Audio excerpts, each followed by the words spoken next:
Quelle couleur? Autoroute A52, entre Aix-en-Provence et Aubagne. 165. Elle arrive. Un automobiliste vient d'être flashé. En quelques secondes, les motards rejoignent cette voiture blanche qui roule à 165 au lieu des 130 km/h autorisés. Le chauffeur en excès de vitesse est escorté sur cette aire de repos. Les enquêteurs de l'escadron départemental de la sécurité routière prennent alors le relais. Monsieur, bonjour.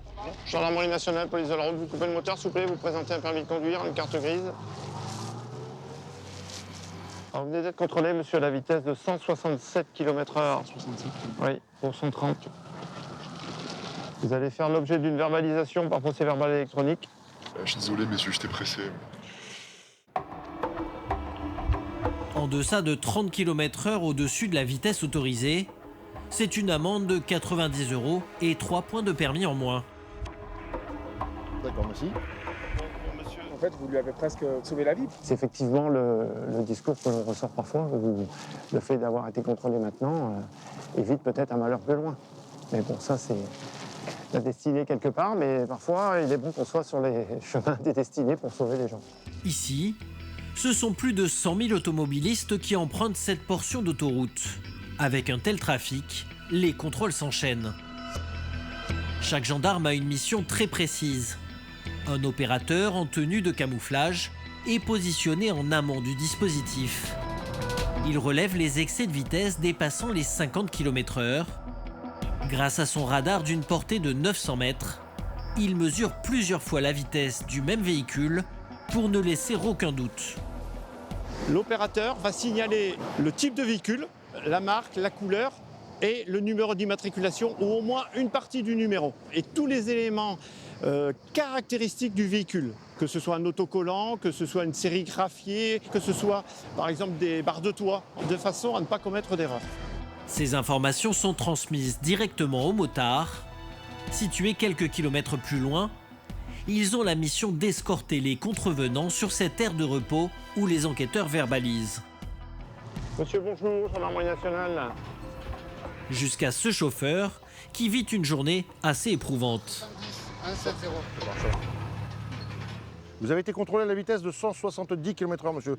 Je suis désolé, mais bref, j'ai des circonstances plus qu'atténuantes là pour le coup, si vous voulez bien les entendre, s'il vous plaît. Je vais les entendre, mais de toute façon, pour moi, ça ne changera rien parce que nous, on est là pour verbaliser l'excès de vitesse, 170. Vous faites partie de ceux qui ont roulé le plus vite aujourd'hui. Ouais, j'ai ma femme qui a perdu les os là, et qui est à l'hôpital, et je dois y retourner tout à l'heure, et je vous avoue que là, je suis un peu ailleurs. Ce que je veux dire simplement, c'est que là, vous mettez en danger votre vie et celle des autres. Je sais, non, Donc, vous avez raison. est-ce qu'il y a urgence de vous tuer? Non, mais... Voilà. Faites attention de ne pas mélanger vos sentiments personnels et la route. Donc, monsieur, je vais procéder à la verbalisation pour cette vitesse. Le contrevenant écope de 90 € d'amende et de 3 points de permis en moins. Mais il tente de rester positif. Et je vais être papa quand même. C'est ce que j'allais vous dire. Le plus important dans l'histoire, c'est ça. Et ça, du coup, d'être pris un peu par les sentiments, c'est un peu un classique de... Ça, on a souvent ça. On a des gens alors souvent, c'est les téléphones, parce qu'ils ont un décès, parce qu'ils ont leurs enfants qui vont pas bien, etc., etc. Mais malheureusement, nous, ce genre d'infractions, ce sont les infractions les génératrices d'accidents. Les gendarmes pensent avoir fini leur journée lorsqu'à la radio, C'est quoi? l'opérateur annonce un excès de vitesse très important. Les motards prennent en chasse le véhicule en faute, pris à plus de 200 km/h.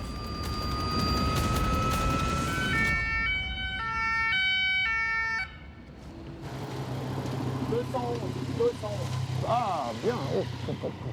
Quand on dépasse de plus de 50 km/h la limite autorisée, la loi est sans appel.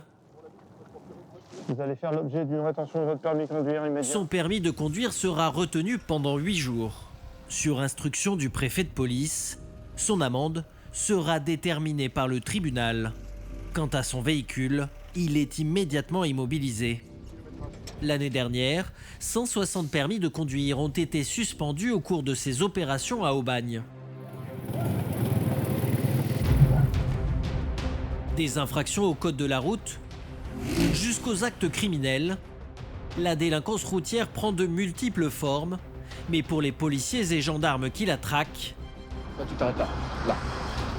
elle n'est jamais banale. Vous avez commencé avec les raisons express, c'est chiant. Oui. Non, alors, pas. Je peux le comprendre, mais ça n'est pas une excuse. Là, vous avez n'importe qui traverse, là, c'est bingo. Là, il n'y a plus question de permis. En Dordogne, nous avons suivi Cédric et Loïc, gendarmes à Bergerac. Dans leur collimateur, les excès de vitesse et les rodéos urbains. Il est conscient de ce qu'il a fait, mais même le jour où il les a commises, les infractions, il le savait. L'objectif, c'est qu'il comprenne à un point que ça lui donne envie de ne plus recommencer. Mais sur certains tronçons routiers, les gendarmes ont un autre combat, le trafic de drogue. C'est tout mis dans des poches prêts à vendre. Il y en a pour combien, là? Vous qui faites la vente? Moi, je sais pas, Vous le vendez combien? Ils multiplient les rondes et contrôlent sur la départementale 936, lieu de passage des trafiquants remontant de l'Espagne. Nous verrons également le travail des gendarmes espagnols pour débusquer les contrebandiers en amont au moment où ils s'apprêtent à passer la frontière. Marijuana. Pour transporter la drogue, les trafiquants utilisent quasi systématiquement des voitures volées et n'hésitent pas depuis quelques années à recourir à des méthodes très violentes pour s'en procurer, comme le carjacking. Et il me braque donc à main levée comme ceci, dirigé contre mon visage. Nous découvrirons le travail du groupe d'enquête criminelle de Grenoble qui tâche d'endiguer le phénomène. Vous la reconnaissez, la carabine, ou pas? Oui? D'accord, ok. Ça marche, merci. Des enquêtes à rebondissement qui aboutissent à l'arrestation de criminels très dangereux, rodéo urbain, trafic de stupes et conduites à risque. Policiers et gendarmes font front face aux délinquants de la route. Depuis quelques années, certains conducteurs mécontents de la présence des radars le long des routes franchissent le cap du vandalisme. Aujourd'hui, on est là pour exprimer notre mécontentement avec mon équipe. On va venir masquer un radar. On en a marre des taxes. Il est où le radar? Il est derrière? C'est parti. Des vidéos amateurs comme celle-ci fleurissent sur la toile. Depuis 2 ans, les radars sont la cible de commandos qui n'hésitent pas soit à les bâcher, soit à les détruire.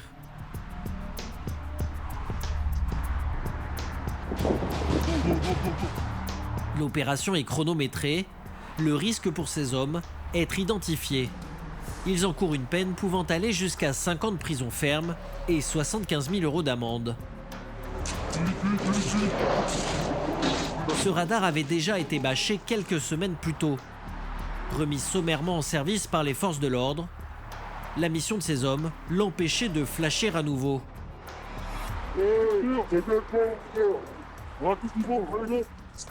C'est bon?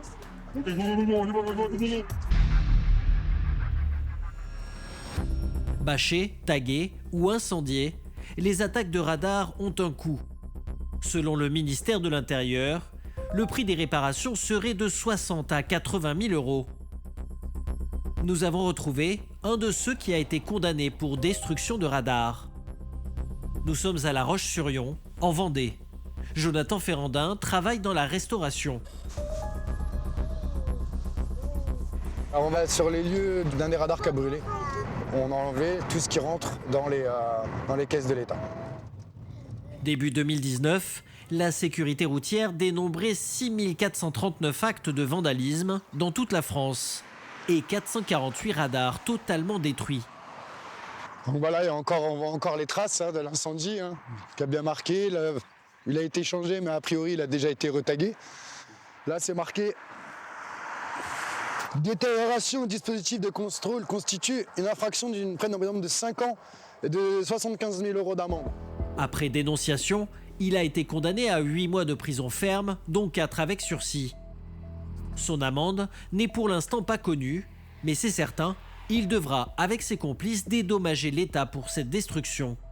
Le moyen incendiaire, c'est le moyen le plus dangereux, c'est ce qui est le plus puni, parce qu'on ne le contrôle pas. C'est vrai qu'on n'a pas réfléchi à ça, c'était au mois de janvier, donc va encore. Mais tu le fais là maintenant, tu te rends pas compte que tu foutes le feu d'à côté, le champ d'à côté, les voitures. Et c'est de là qu'on s'est rendu compte de la gravité des faits, que l'incendie, c'était pas le truc idéal. Mais il n'y a pas que pour incendie de biens publics qu'il est poursuivi. Quelques jours plus tard, c'est devant le tribunal correctionnel qu'il comparait pour tag. Tous ces événements l'ont tellement bouleversé que Jonathan Ferrandin souffre aujourd'hui d'une fracture de fatigue de l'épaule, d'où son attelle et sa minerve. c'est le stress. Là, c'est plein stress. La peur, le stress. Je vois les enfants, donc c'est compliqué. Sa crainte, avec ce deuxième procès, être condamné à de la prison ferme. Un groupe d'amis est venu pour le soutenir. À quelques minutes de l'audience, Jonathan et sa femme font le point avec leur avocate. On discute du dossier? Oui. On va se mettre confortable sur le petit salon. On est sur des faits de dégradation légère, mais enfin des faits de dégradation quand même. Sur une multitude de dégradations, il n'y a que vous qui êtes poursuivi puisque vous avez renoncé à donner les noms des autres. Donc là aujourd'hui, moi ce que je vais demander c'est la confusion de peine avec les radars. Sur les radars, vous aviez 8 mois, dont 4 avec sursis. Oui. Et là, moi je vais demander à ce que les 8 mois 4 avec sursis couvrent aussi ces dégradations de radars. Rassuré de ne pas encourir de prison ferme car cette nouvelle accusation porte sur des faits antérieurs à sa première condamnation, les débats commencent. Après 1 heure, il ressort sourire aux lèvres.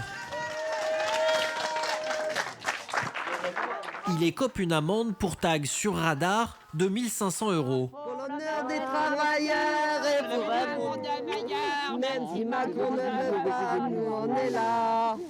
Une peine qui ne freine pas ceux qui, comme lui, luttent chaque jour contre ce qu'ils appellent l'injustice des radars. Ça va tout? Oui. Ça va le faire. Je trouve que oui, il y a pas. Les radars, c'est juste pour prendre de l'argent. C'est pas ça qui sauve des vies. Je suis pas d'accord avec ça. Donc, même si on essaie de nous dire le contraire, dans l'immédiat, j'ai pas de chiffres. Voilà, aucun chiffre ne me démontre que le fait de ne plus avoir de radar engendre plus d'accidents et plus de mortalité. Cache machine de l'État ou réelle mesure de sécurité, les radars sont l'objet d'une polémique permanente. En cause, leur absence de discernement notamment.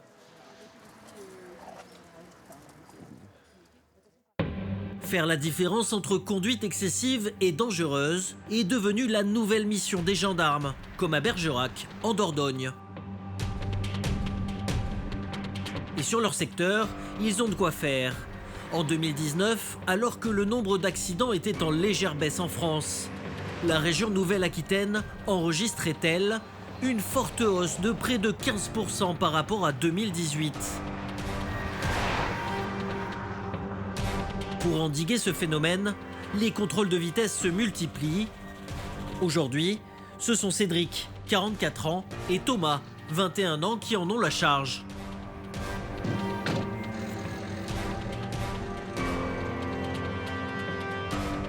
On n'est pas des radars automatiques. On n'est pas là pour ramasser les personnes à 5-10 km/h au-dessus de la limitation de vitesse. Donc nous, ce qu'on cherche, c'est rattraper les gros poissons. Les personnes qui seront vraiment dangereuses, ceux qui vont piler devant les radars et qui vont repartir comme des fous à l'issue, c'est ceux-là qui vont nous intéresser. Patrouille Bergerac, mise en place d'un poste de contrôle vitesse de militaires. Ils ont choisi cette départementale à quelques kilomètres de Bergerac, et ce n'est pas pour rien. Là, on est sur la commune de Moulédier, une petite commune sur laquelle on a des grandes lignes droites. On est régulièrement appelé par les riverains parce que pour sortir de chez eux, vous avez des sorties comme celle-ci. Là. Ce sont des vrais coupe-gorge pour que les gens puissent sortir de chez eux. Là. Alors c'est limité à 50, mais vu que c'est une grande ligne droite et que de l'autre côté, il n'y a pas d'habitation, il y en a certains qui ont tendance à ne pas respecter tout simplement la limitation de vitesse et à appuyer plus ou moins dur. Avec ses lunettes radar, Thomas repère un premier conducteur qui aurait franchi une ligne blanche à la sortie du village. Bonjour monsieur, gendarmerie nationale. Bonjour. Je vais vous demander de bien vouloir me présenter votre permis de conduire, la carte grise et l'assurance du véhicule. Vous allez être verbalisé pour le dépassement d'agglomération. Il s'agit d'un jeune homme, titulaire du permis depuis moins de 2 ans, et il a du mal à comprendre. C'est comme ça, on est sur une agglomération, la sortie d'agglo il est juste là. Cédric s'en mêle et le ton devient plus ferme. Pardon? J'ai pas entendu. Vous le savez quand même qu'on n'a pas le droit de dépasser en agglomération? Oui. Quoi, alors là, c'est une amende à 135 € qui est minorée à 90 € si vous la payez dans les 15 jours. Et suite à votre paiement, il y aura un retrait de 3 points sur votre permis de conduire. Ce jeune homme est titulaire d'un permis probatoire depuis 1 an. Il n'a donc que 6 points à son actif au lieu des 12 attribués à tout conducteur confirmé. Avec cette seule contravention, il perd la moitié de son capital point. J'en ai pour combien de temps on en récupère? Ah, vous en avez pris pour 2 ans là. Je vais vous laisser faire une signature avec le bout du doigt sur l'écran. Le contrôle reprend. Et quelques minutes plus tard, sous leurs yeux, ce camion commet plusieurs infractions. Il roule à plus de 80 km/h au lieu des 50 autorisés et dépasse même un véhicule. Il dépasse? La réaction de Cédric est immédiate. Là, tu t'arrêtes là. Là. Le conducteur prend un peu de temps avant d'obtempérer. Viens me chercher la voiture. Donc là, on a un poids lourd qui fait un dépassement en agglomération. Vous avez un parking juste au-dessus là, on se retrouve au-dessus. Pris à 30 km/h au-dessus de la vitesse réglementaire, le conducteur de ce camion risque gros, sans compter le dépassement non autorisé. Bonjour monsieur, gendarmerie nationale. Oui. Je vous demande bien vouloir me présenter votre permis de conduire ainsi que la carte grise du véhicule. Le conducteur est livreur et se dit soumis à des cadences infernales. Vous savez comment c'est, les livraisons express, c'est chiant. Oui. On est en retard. Je peux le comprendre, mais ça n'est pas une excuse. Hein. Là, vous avez n'importe qui traverse, là, c'est bingo. Hein. Là, il n'y a plus question de permis. Donc là, vous êtes verbalisé pour la vitesse et pour le dépassement en agglomération. Vous pouvez faire un petit geste, monsieur? Ah non, mais malheureusement... Les livraisons express, c'est chiant. Vous voulez connaître votre solde de points? Vous le connaissez? 8, 7, 6. C'est ça, vous êtes à 8. Enfin, vous étiez à 8. Ouais. Parce que là, vous allez en perdre. Je reviens un instant. Tu peux procéder à un dépistage alco? Ouais. Il écope d'une amende de 270 € et 6 points de retrait sur son permis. Une lourde sanction, mais Cédric se montre inflexible. La signature en plein milieu du texte. Ok, merci. Ici, là. Faites attention parce que c'est pas pour nous, hein, c'est pour vous. Je sais bien. Et pour tous ceux que vous croisez sur la route. Bonne journée à vous, monsieur. Après ce contrôle, Cédric lève le dispositif, car une mission l'attend à la brigade. Avant de partir, il a une pratique un peu étonnante. Il se signale sur une application d'aide à la conduite. Son but ? Faire baisser la vitesse des automobilistes qui verraient la petite icône gendarme. On joue au même jeu que les autres. Hein. Ça permet, comment dire, de faire durer le contrôle. Les gens qui roulent avec ce type d'appareil-là font plus attention parce qu'ils se disent attention, il y a un contrôle radar. Voilà. Alors, on utilise les outils également. La sécurité routière, c'est le cheval de bataille de Cédric. Il se lance même dans des enquêtes d'un nouveau genre. Depuis un mois, il traque un délinquant de la route qui s'est fait connaître en publiant des vidéos sur Internet. Là, dans le cadre de ce dossier-là, il y a une vidéo qui a été signalée par un organisme de surveillance des réseaux sociaux à la plateforme Pharos sur la conduite dangereuse d'une personne. Pharos est une plateforme mise en place en 2009 qui permet aux internautes de signaler aux forces de l'ordre les contenus illicites ou suspects repérés sur Internet. Donc là, c'est toute une série de photos, de vidéos. Donc là, ce sont des circulations, principalement des circulations sur roue arrière qui sont effectuées sur les routes ouvertes de Dordogne. Donc quand on dit route ouverte, c'est-à-dire que tous les citoyens sont appelés à rencontrer ce genre de personnes sur la route là. Donc ça, c'est la vidéo qui a été signalée sur Pharos. On voit juste ce jeune qui dépasse en agglomération un véhicule, qui oblige le véhicule qui arrive en face à freiner pour pouvoir effectuer son dépassement. Alors celle-ci est quand même assez intéressante. Vous voyez ? Hop. Je ne sais pas si vous voyez le compteur.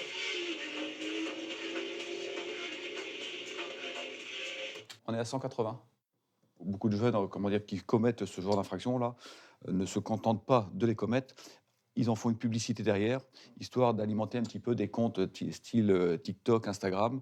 En gros, plus la vidéo est sensationnelle et plus il y a de vues dessus. Et l'objectif, c'est de faire monter crescendo. Cette escalade est problématique parce que finalement, sous couvert de vouloir récupérer une certaine notoriété, les personnes se mettent en danger et mettent en danger la vie d'autrui. En moins de 3 semaines, les indices trouvés dans les vidéos ont permis à Cédric d'identifier le motard à la conduite dangereuse. C'est un jeune homme de 20 ans, sans histoire, mais ses infractions sont si nombreuses qu'elles relèvent du tribunal. En accord avec le procureur, Cédric l'a convoqué à la gendarmerie. on ne va pas se mentir, hein, il y aura forcément une sanction pénale derrière. L'objectif, à mon niveau, c'est que s'il n'a pas encore pris conscience du danger que ça représente, le but du jeu pour moi, ça va être de lui faire comprendre ce danger-là. Quand il arrive, le jeune homme semble détendu. Il ne sait pas encore ce qui l'attend. Alors, ce matin, moi, je vous ai fait venir dans le cadre d'infraction police-route, comme je vous ai marqué sur la convocation. Au mois de mai dernier, on a eu un signalement qui nous a été effectué sur Internet concernant votre conduite. D'accord. D'accord ? Vous voyez un peu de quoi je parle ? Oui, oui. Ah. Excès de vitesse, conduite dangereuse, face aux vidéos qu'il a lui-même publiées, le motard ne nie pas les faits. Les rodéos urbains sont sévèrement punis, jusqu'à 1 an d'emprisonnement. Cédric place maintenant sous scellé les 2 motos du jeune homme. La première reste à la gendarmerie. Elle est belle, hein? Elle est belle. Merci. La deuxième se trouve à son domicile. Sur le trajet, le jeune homme réalise que ces rodéos et leur publication sur Internet risquent de lui coûter cher. J'avais pas forcément envie qu'on en arrive là, mais le fait d'avoir posté ces vidéos entraîne ce genre de choses. Vous regrettez? Ça dépend de la décision. Ouais, Alors, oui, je je vais le regretter. Arrivé chez le jeune motard, au domicile des parents. Les gendarmes saisissent aussitôt la seconde moto. En tout, ce sont plus de 15 000 € de matériel confisqué. C'est le magistrat qui décidera si les 2 bolides peuvent être ou pas restitués. Une sentence qui pour Cédric est malheureusement souvent nécessaire. Il est conscient de ce qu'il a fait, mais même le jour où il les a commises, les infractions, il le savait. Hein. L'objectif, c'est qu'il comprenne à un point que ça lui donne envie de ne plus recommencer. Il a l'objectif. Hein. J'espère que ça peut être un coup d'arrêt, j'espère.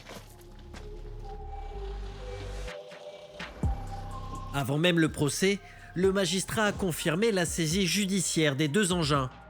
Le jeune homme encourt une suspension de permis, assortie à une peine de prison pouvant aller jusqu'à 1 an d'emprisonnement et une amende de 15 000 €. Mais sur leur secteur, les gendarmes de Bergerac font face à un autre fléau au bord des routes, le trafic de stupéfiants. Car malgré leurs efforts, la départementale 936 qui rejoint Bordeaux à Bergerac est l'une des routes les plus empruntées par les trafiquants de la région. Passage de la drogue venant de l'Espagne vers le nord de la France, elle est sous haute surveillance. Alors, quand Loïc, 34 ans, un des gendarmes du PSIG, prend son service pour sa ronde de nuit, il sait que ce secteur sera son objectif prioritaire. Lourdement armés, ces hommes sont en première ligne. C'est mon gilet pare-balles, d'accord, avec une housse tactique qui me permet d'avoir tout mon matériel sur moi, directement.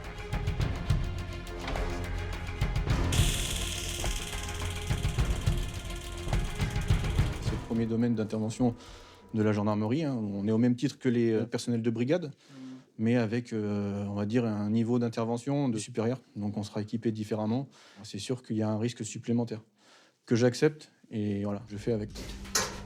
Gendarme depuis 15 ans, Loïc a d'abord été brigadier. Avant d'intégrer les unités d'intervention, il connaît parfaitement les risques du métier.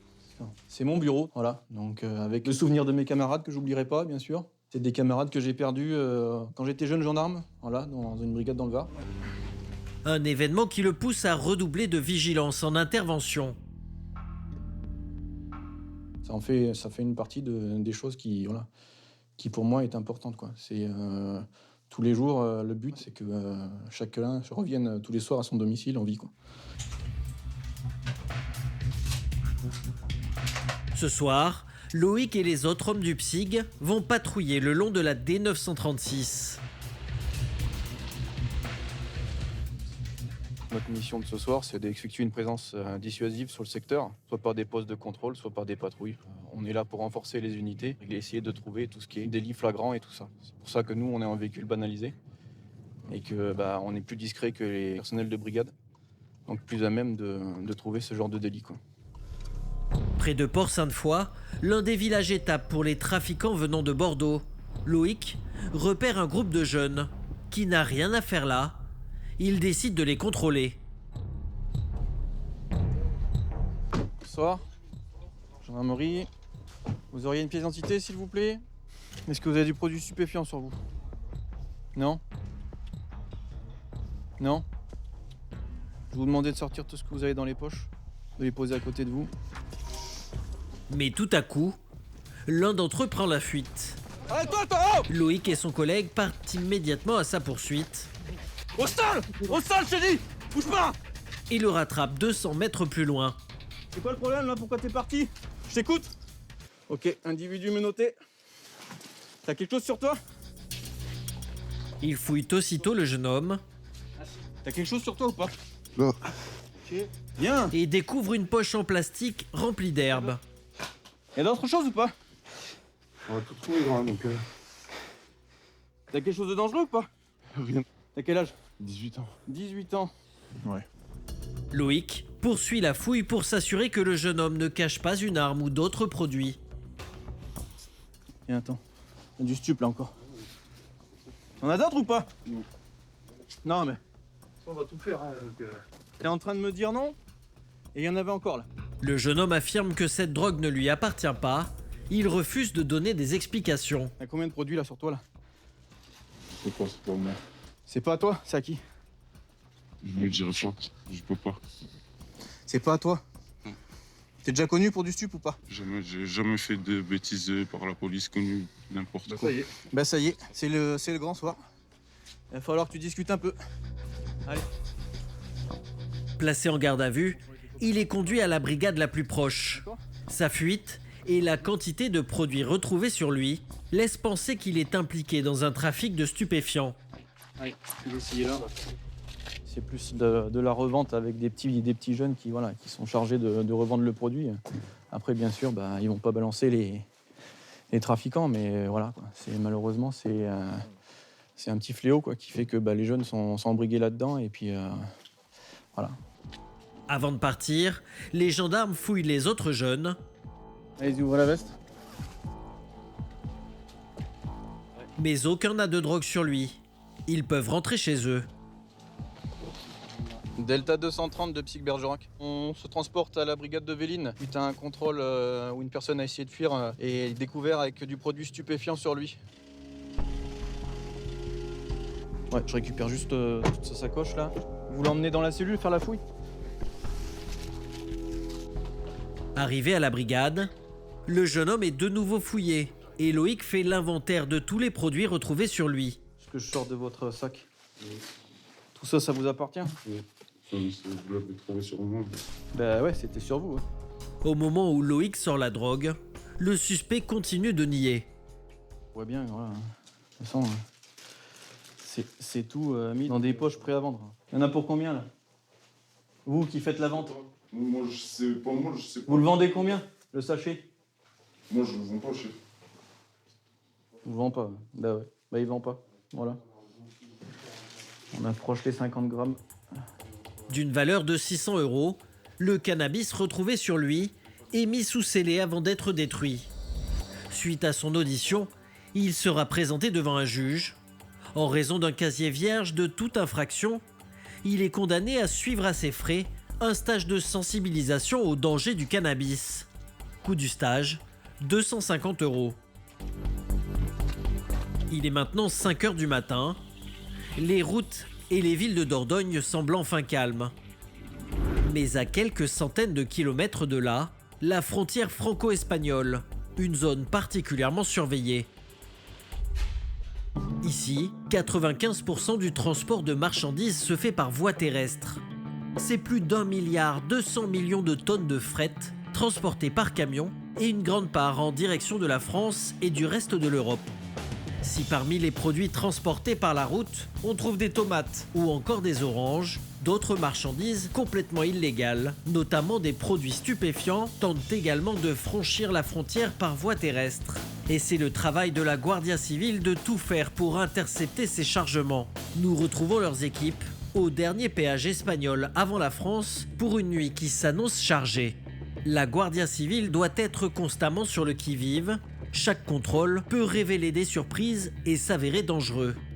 Certains conducteurs sont sous l'emprise de l'alcool ou de stupéfiants. D'autres tentent de passer la frontière en transportant de la drogue ou de grandes quantités d'argent liquide non déclaré que ces Français souhaitent dissimuler au fisc. On voit même passer des voitures chargées de cigarettes de contrebande dissimulées dans la carrosserie. À la Jonquera, la frontière fournit un bon aperçu des infractions au code pénal. Il est 1h du matin, la nuit est bien avancée et c'est à nouveau un véhicule français qui attire l'attention de la Guardia. Ça sent? Ouais, ça sent. Il vient de Figueres. Je n'ai pas compris à qui était la voiture. Il décide de l'arrêter un peu plus loin pour un contrôle plus poussé. J'ai vu un bulldog. C'en est un? Il est gentil? Il est mort? Non? Ok. Tu vois quelque chose derrière? Non, je vois rien. Mais ça sent. Hein. Ouais, ça sent.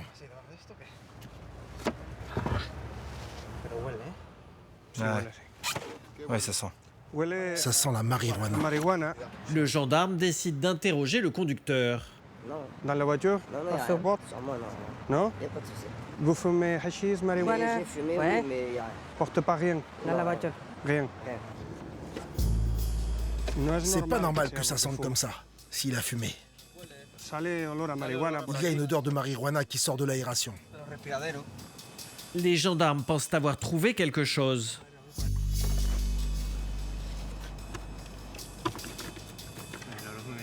Ça a été démonté, ça.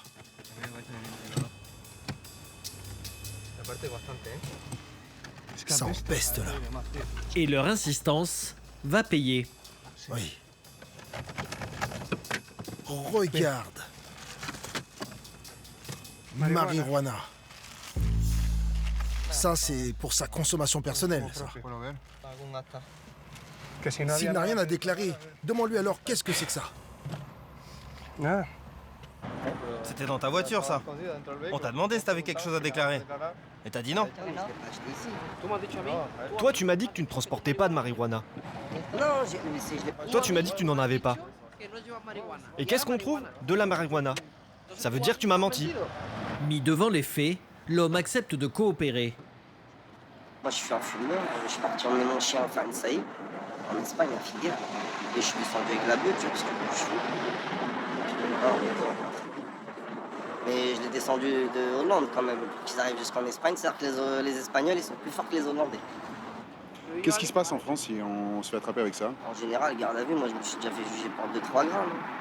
Garde à vue, 24 heures, jugé, tout ça, c'est chiant. Ce Français arrêté avec 11 grammes de cannabis s'en tire finalement avec une simple sanction administrative. Si en Espagne, le cannabis n'est pas dépénalisé, la législation y est beaucoup plus permissive qu'en France. La consommation personnelle dans la sphère privée y est de fait tolérée. C'est ce qui pousse nombre de Français et d'Européens à venir ici. Et ce soir, nous ne sommes pas au bout de nos surprises. Au flot de voitures s'ajoutent les bus des grandes compagnies européennes qui relient les différentes capitales. Et c'est avec des chiens de détection que se font les contrôles. Seul moyen de passer au peigne fin des dizaines de valises. Une infime quantité de drogue suffirait à le faire réagir. Soudain, le chien s'excite et gratte l'une d'entre elles. C'est le signal, ils ont trouvé quelque chose. Ok, il faut maintenant qu'on recherche le propriétaire du bagage. La chance joue pour eux, le nom du passager est inscrit sur la valise. L'homme est immédiatement identifié et dans sa poche, un ticket.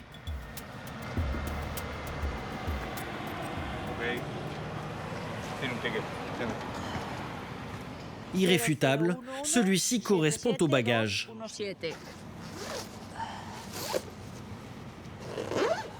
À l'intérieur, des dizaines de sacs plastiques remplis d'herbes de cannabis. Marijuana.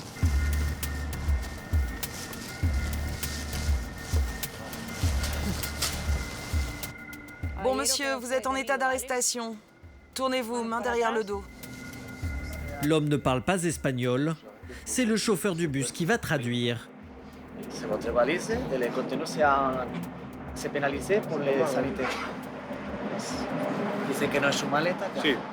Il nie les faits, mais difficile de lui laisser le bénéfice du doute. L'équipe de la Guardia Civile a l'habitude. Dernièrement, depuis quelques mois, beaucoup de trafiquants essaient de faire passer la drogue en bus. Allez, on y va. Il est 2 h du matin. Nous prenons la direction du quartier général de la brigade.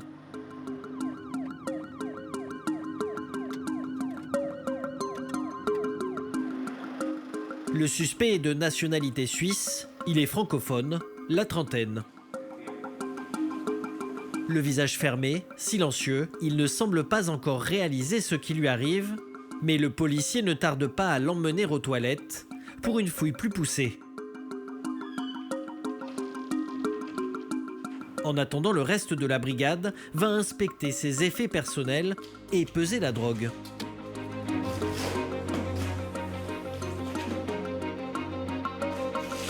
Dans la valise, des centaines de pochettes plastifiées.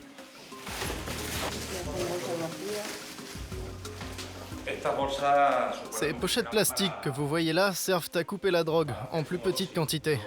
Cela permet aux trafiquants de la revendre plus facilement sous forme de petites doses. L'homme avait donc dans l'intention de revendre 1,5 kg d'herbe de cannabis. C'est pas mal, mais d'habitude, les trafiquants transportent des quantités plus importantes. En France, pour une telle infraction, ce jeune Suisse encourt une peine allant jusqu'à 10 ans de prison ferme, accompagnée d'une amende de 7,5 millions d'euros. En l'absence de son avocate, le suspect choisit de ne pas répondre aux questions de la Guardia Civile. Il a néanmoins le droit de passer un coup de téléphone et c'est sa femme qu'il choisit d'appeler. Ouais, ça va. J'ai juste un tout petit souci. Je suis à la police en Espagne. Donc, s'il te plaît, voilà, c'est déjà assez difficile pour moi. Je n'ai pas attendu ce problème, mais j'avais envie de te parler parce que je ne savais pas si on va se revoir maintenant du coup. Je suis content d'avoir pu entendre ta voix et c'est gentil d'avoir décroché. Et puis, je t'aime. Voilà.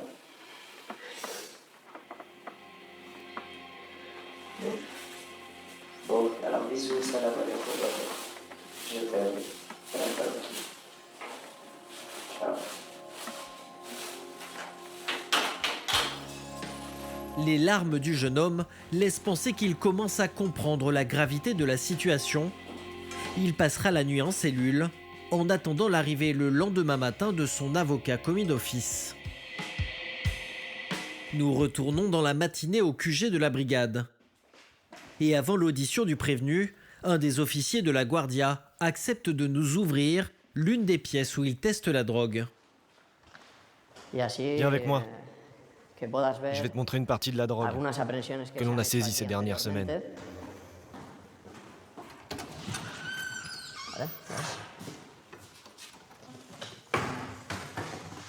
Dans cette valise, il y a à peu près 61 kilos de hashish. En tout cas, la moitié. Le reste est dans une autre valise au dépôt derrière.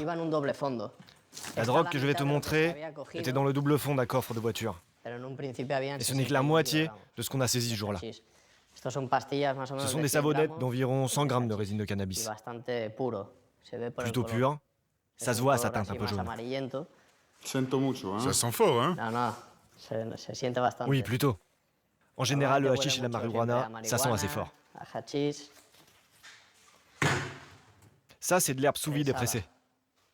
Ça, c'est les olives. C'est ce qu'on appelle des olives de hashish. Cette drogue vient du sud de l'Espagne ou du Maroc.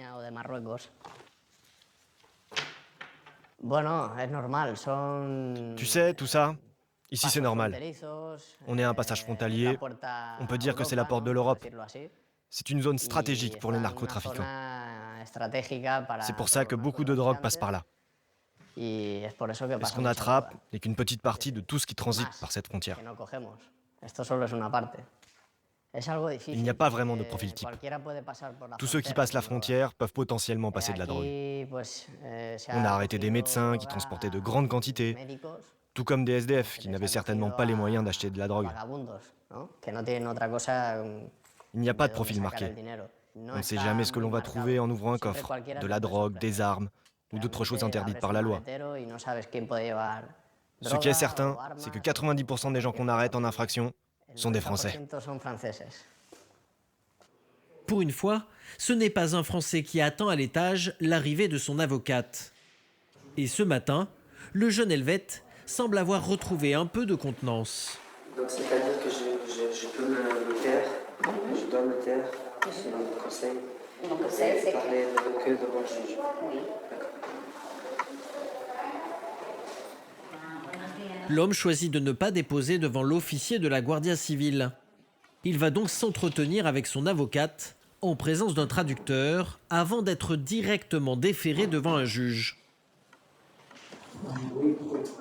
Le juge va décider de comparer le ministère public si on va rester dans la pression de vigilance ou c'est bibliothèque Le fait de refuser de témoigner peut être considéré comme une circonstance aggravante. En Espagne, le prévenu risque jusqu'à 4 ans et demi de prison ferme, une peine 2 fois moins lourde qu'en France. Au sortir de l'entretien avec son avocate, les larmes de la veille ont laissé place à une forme de soulagement. En Espagne, où la consommation de cannabis dans la sphère privée est autorisée, les peines de prison sont rarement appliquées pour une première arrestation. Si tout va bien, je suis libre bientôt, je vais juste aller au tribunal, je vais juste ressortir avec une amende et je serai convoqué plus tard en Espagne pour cette affaire. Ce qui est dramatique là-dedans, c'est la femme de ma fille, quoi, que je vois pas. Je laisse...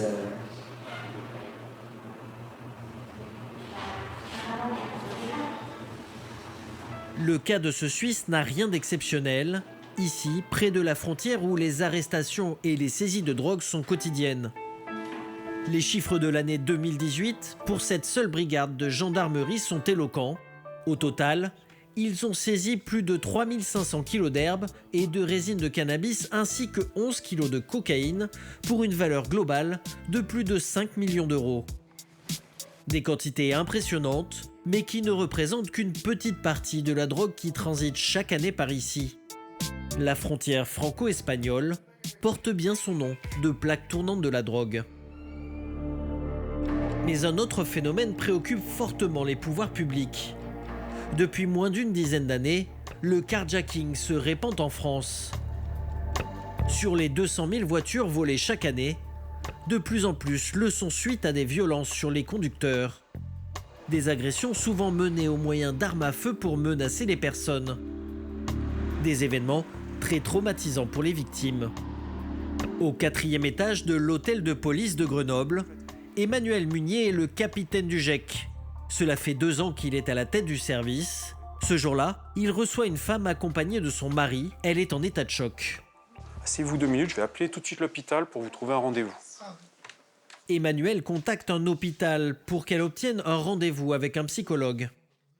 On vous a envoyé une réquisition pour une dame qui a été victime d'un carjacking hier soir. Et puis elle a été très choquée par l'agression, donc ce serait pas mal. Cet après-midi, ce serait possible à 14h30 ? Oui, c'est très bien. 14h30 cet après-midi. Allons-y. Yann ? Si cette femme est aussi choquée, c'est parce qu'elle a été victime d'un carjacking, un vol de voiture particulièrement violent. Emmanuel accompagne la victime dans les sous-sols du commissariat. Les policiers ont retrouvé sa voiture dans les minutes qui ont suivi le vol. Pensant être poursuivis par la police, les 2 braqueurs ont abandonné le véhicule, avec à l'intérieur... Alors, écartez-vous, je vais sortir le fusil.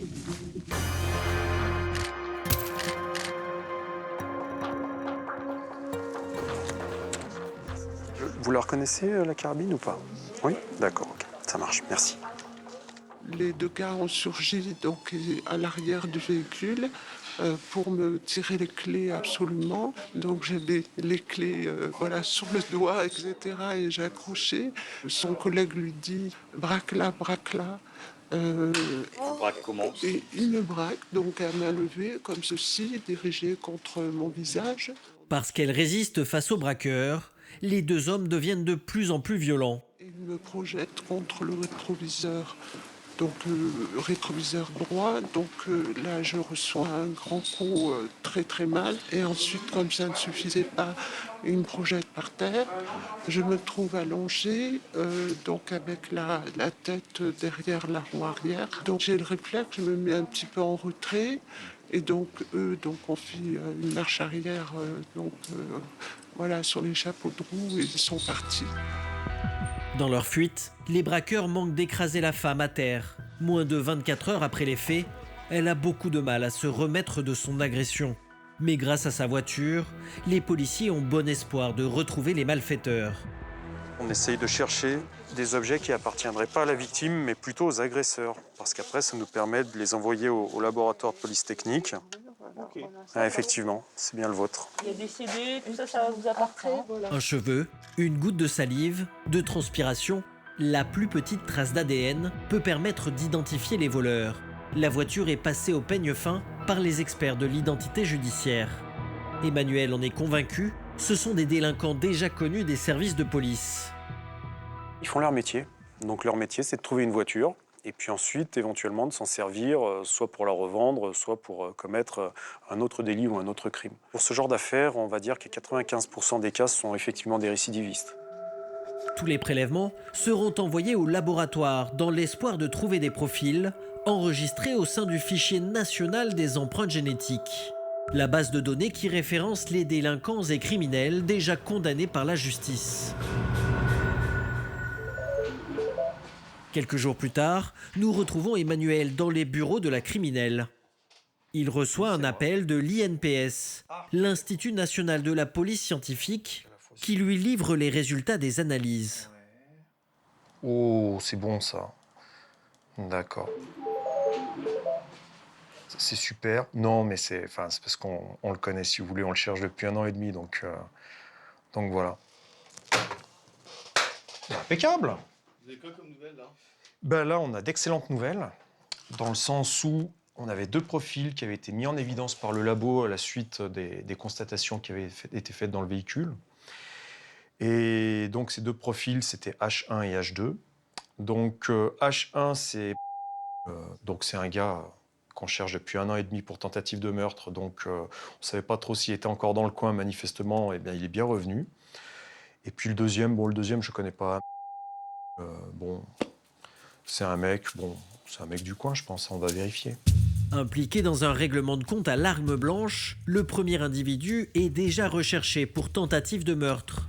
Son complice n'a quant à lui jamais été mêlé à une affaire criminelle, mais à seulement 19 ans, c'est un délinquant multirécidiviste déjà connu pour une vingtaine de faits. Des destructions, vol roulotte, vol d'accessoires auto, recel, ROIP, violence, outrage, port d'armes. Ça vous surprend qu'il passe au braquage? Non, pas particulièrement, parce qu'il est déjà bien connu de nos services, donc au bout d'un moment, il faut bien passer à l'étape supérieure, soit s'arrêter complètement. Donc manifestement, lui, il passe à l'étape supérieure. Les policiers du GEC n'ont que quelques jours pour localiser le jeune agresseur et surtout son complice, en cavale depuis plus d'1 an.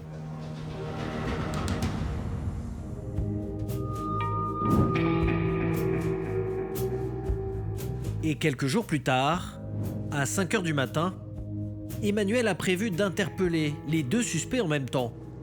Pour le premier homme recherché pour tentative de meurtre et en cavale depuis plus d'1 an, Emmanuel confie son arrestation au GIPN, le groupe d'intervention de la police nationale. Le suspect, potentiellement armé, se cacherait actuellement dans cet immeuble, chez sa mère.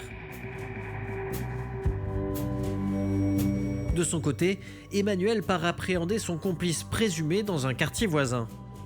Allez, c'est parti. Équipés d'un bélier et d'un pied de biche, les policiers du GEC investissent discrètement la cage d'escalier. L'individu de 19 ans vit aussi chez sa mère.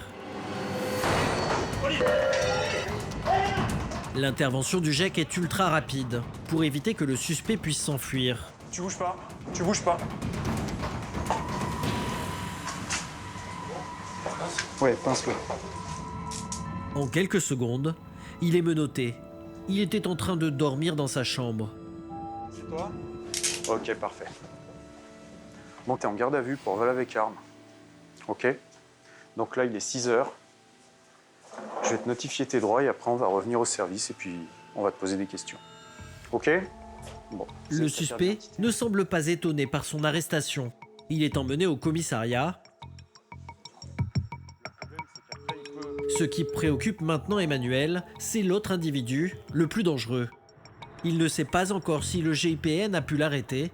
Il retourne sur place en espérant qu'il se trouvait bien chez sa mère cette nuit-là.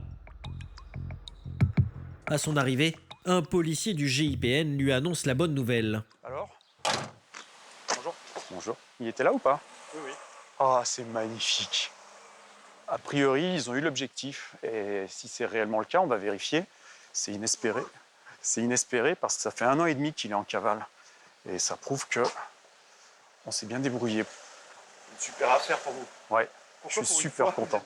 T'es à quel étage? Tu me laisses la porte ouverte, j'arrive. Emmanuel va formellement l'identifier. Il redescend avec lui quelques instants plus tard. Malgré une apparence juvénile, c'est bien l'homme dangereux qu'il recherchait. Au commissariat, le jeune homme doit maintenant s'expliquer sur le violent carjacking. Emmanuel lui montre d'abord des photos de la voiture volée. Tu me dis si t'as déjà vu cette voiture. C'est une vieille Audi, ça. C'est pas belle, hein. Même, je sais. On a déjà vu des comme ça sur Grenoble, mais... Le suspect fait mine de ne pas comprendre et répond habilement aux questions du policier. Je montre le fusil qui a été utilisé pour voler cette voiture. Tu me dis si tu l'as déjà vu, s'il te plaît. Ouais, j'ai déjà vu le fusil par contre. J'ai déjà vu, ouais. C'est-à-dire? À quelle occasion? C'était le mien, je me le suis volé. Comment? Il était à moi, il m'appartenait. Le jeune homme prétend ne plus être en possession de cette arme. Mais Emmanuel a des preuves infaillibles. Sur le chargeur, ok, placé sous série numéro 2, sur le fusil aussi, et sur l'assise du siège passager avant. D'accord? Ok. Donc, c'est bien le même ADN qui est sur les 3. Et après, j'ai un autre rapport qui dit que H1, c'est bien toi. Voilà. Ah, mais il n'y a pas d'embrouille, hein, de toute façon. Je veux dire, si on se permet de venir chez toi, de défoncer la porte et tout, c'est qu'il n'y a pas de souci, on sait exactement ce qu'on fait. Donc, est-ce que tu maintiens ce que tu dis, c'est bizarre, je comprends pas, ou est-ce que tu racontes? Et le problème, c'est que derrière, il y a une dame, quoi. Donc, la dame, c'est bien au bout d'un moment de dire qui lui a fait quoi. Si tu voulais vraiment lui faire du mal... Pourquoi? Je vous explique 2 secondes. Allez, vas-y. Mon collègue, il lui a pris les clés dans les mains, il est monté côté conducteur. Moi, je suis monté côté passager, il est venu, je l'ai poussé par la tête 1 ou 2 fois, il est tombé par terre. On a fait marche arrière, on est parti, on a dit rien. Il n'y a plus rien à dire. C'est carré, c'est exactement ça. En quelques secondes, le suspect passe aux aveux. Mais le plus étonnant, c'est la façon dont il justifie son acte. Manque d'argent, manque de prix, manque tout. Vous voyez bien, on voulait flamber avec la voiture. Pour rien, au final, regardez. Je vais faire 2 ans pour cette affaire. Voilà, on ne peut plus revenir en arrière. Ça vous fait peur, la prison? Non. Pourquoi? Je suis déjà allé une fois et même, c'est cool, c'est pas la mort. Hein. C'est pas mourir, hein. Présenté devant un juge pour vol de véhicule avec violence et menace par arme à feu, il écopera de 3 ans de prison, dont 2 fermes. Son complice, le conducteur de la voiture, sera lui aussi incarcéré. Malgré les efforts des policiers, le phénomène du carjacking ne cesse pourtant de prendre de l'ampleur. Parmi les 200 voitures volées chaque jour en France, 4 d'entre elles le seraient aujourd'hui au moyen de cette méthode très violente.